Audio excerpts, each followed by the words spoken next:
Gabriel Ranulfo, sou aqui de São Paulo. Vou partilhar um pouquinho da minha história, um pouquinho de quem eu sou e do que eu vivi. Eu nasci num lar evangélico, meu pai pastor, minha mãe do círculo de oração, meus irmãos todos envolvidos com músicas dentro da igreja. Mas aos 7 anos de idade eu passei por um momento nada legal na minha vida, uma história difícil de contar, uma história que eu tenho com 33 anos de idade, que é a minha idade atual, eu tenho dificuldade de contar, mas eu sofri uma violência sexual e foi um momento muito constrangedor porque eu não sabia o que estava acontecendo e constrangedor porque eu tenho sequelas até hoje do que aconteceu.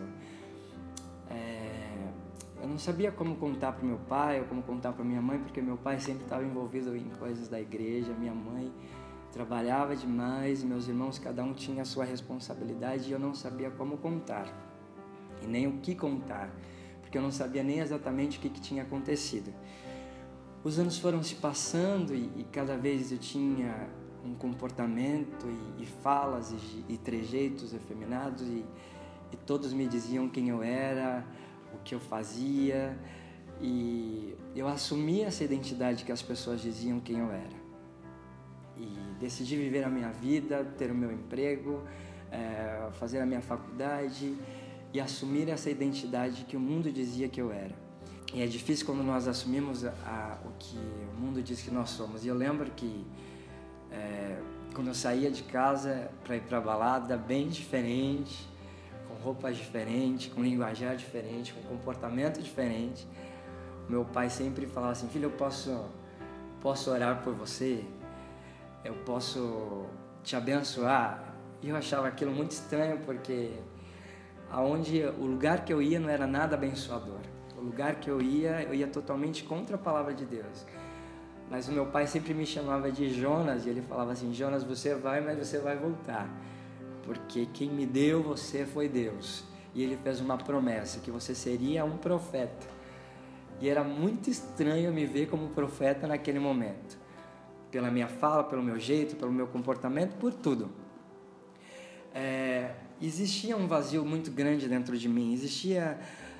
Por mais que eu estava estabelecido profissionalmente, por mais que eu fazia uma faculdade muito diferente da minha família, de uma família muito simplória, ainda existia contradições, ainda as palavras do meu pai ecoavam na minha mente, dizendo quem eu era. E quando o mundo dizia que eu era uma outra coisa, e quando eu achava que era uma terceira coisa, então era tudo muito diferente. As drogas foi uma solução para mim naquele momento, porque as drogas me faziam esquecer de tudo isso, me fazia não pensar na minha vida, não pensar no meu eu e simplesmente viver como eu queria viver e pronto, e acabou. As drogas faziam não pensar. Depois de passar muito tempo nessa vida pecaminosa, eu passei muito mal e eu fui pro médico, e quando eu cheguei no hospital o médico falou assim: olha, moço, você tem meningite. E naquela situação foi muito estranho, porque era perto do Natal, e naquele Natal eu já estava tão desgostoso da vida. A minha vontade era acabar com a minha vida, mas eu não tinha coragem de acabar com a minha vida. E eu falei que aquele Natal eu ia passar usando droga, que aquele Ano Novo eu ia passar usando droga, porque eu não queria pensar na minha vida, eu não queria pensar o que tinha acontecido, o que tinha deixado de acontecer. Eu só queria esquecer de tudo que eu tinha passado, de tudo que eu tinha vivido. E eu não conseguia mais enxergar para onde eu estava indo. E quando o médico disse aquilo, eu ainda brinquei, eu falei assim: eu posso começar o tratamento depois do Ano Novo, depois do Natal? Ele falou: não, o que você tem é muito grave. Você tem meningite, você tem neurotuberculose, você tem sarcoma de Kaposi, que é uma espécie de câncer, você tem HIV. O meu mundo caiu, porque eu tinha objetivos, eu tinha falado o que eu queria para minha vida, mesmo com confusões, mas eu sabia o que eu queria para minha vida. Então, a impressão que eu tinha é que aos 21 anos de idade, eu tinha nadado e eu tinha morrido na praia. E E eram confusões tão atordoantes na minha mente, porque eu questionava a Deus e eu falava: Senhor, o que eu fiz para estar aqui? O que eu fiz de tão errado? Eu não escolhi uma violência sexual, eu não escolhi ser taxado como gay, eu não escolhi ser taxado como bicha e tantos outros adjetivos, mas eu estava agora numa situação que eu tinha assumido essa identidade e eu estava com consequências dessa identidade. Com o vírus HIV, e eu não sabia como falar para o meu pai, eu não sabia como falar para minha mãe, mas a palavra do meu pai ecoava na minha mente: Jonas, você vai voltar, mesmo que seja na boca de um peixe. E naquele hospital, quando eu subi no hospital, para o andar que eu ficaria internado, eu lembro que quando eu cheguei no quarto, tinha uma enfermeira negra e ela olhou para mim, deu um sorriso, ela falou assim: seja bem-vindo, aqui é o lugar que o Senhor vai tratar com você. E de fato o Senhor começou a tratar comigo e começou a tratar de uma forma muito especial, muito diferente. Depois de alguns dias lá naquele hospital, e eu brigando com Deus, questionando a Deus, por que eu estava naquele lugar. Veio uma senhora com uma Bíblia na mão, com um coque na cabeça, e ela queria falando que ela era da capelania evangélica, e ela queria falar alguma coisa para mim, e eu falei: olha, a senhora pode falar, mas depois que a senhora falar, eu vou te falar da minha vida, e eu tenho certeza que a senhora não tem respostas para a minha vida. E ela falou: moça, eu só quero ler uns salmos. E ela começou a ler o Salmo 139, que fala que o Senhor sonhou comigo desde o ventre da minha mãe, que ainda quando os meus ossos eles eram informes, o Senhor tinha sonhado comigo, o Senhor já planejava a minha vida, que não dava para eu fugir da presença do Senhor. Se eu fosse para a direita, o Senhor estaria. Se eu fosse para a esquerda, o Senhor também estaria. Se eu fosse ao mais altos céus, o Senhor também estaria. Se eu fosse ao mais profundo abismo, o Senhor também ali estaria. Quando ninguém me desse valor, quando as pessoas esquecessem de mim, quando as pessoas não dessem mais nada para mim, o Senhor, as mãos do Senhor ali estariam estendidas para mim. E quando a mulher acabou de falar aquelas palavras do que o Senhor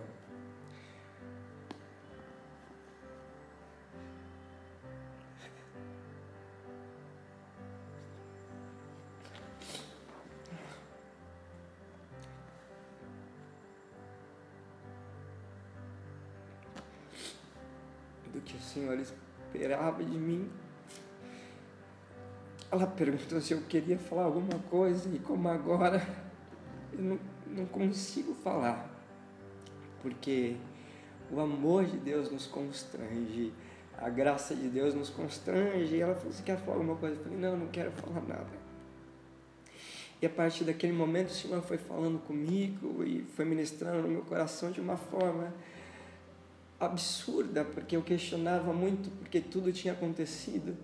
E o Espírito Santo foi mostrando que em todo tempo Ele estava comigo, que em todos os momentos Ele estava comigo, que Ele nunca me deixou. E que eu seria testemunha da glória do Senhor. Fiquei meses naquele hospital. E eu lembro que a cada mês uma pessoa morria do meu lado, era um quarto com 2 pessoas, e uma pessoa morria e eles me trocavam de quarto, e uma pessoa morria, eles me trocavam de quarto, e a impressão que eu tinha é que o próximo seria eu. Mas os nossos planos não são os planos de Deus, os nossos caminhos não são os caminhos de Deus. E com 4 meses que eu estava naquele hospital, meu pai pediu uma autorização para eu sair daquele hospital para ir no casamento do meu irmão. Os remédios não estavam fazendo efeito. E meu pai teve que assinar uma autorização para eu sair daquele hospital. Fui para o casamento, tudo. Só que os médicos sabiam que eu morreria em casa. Mas os nossos planos, o laudo médico, a última palavra ainda é de Deus. Graças a Deus. E eu lembro que quando eu saí do hospital, o que eu mais queria era ir para a igreja para confessar o nome de Jesus, para falar assim: Senhor, eu te aceitei no leito de morte, mas eu te aceito aqui também fora.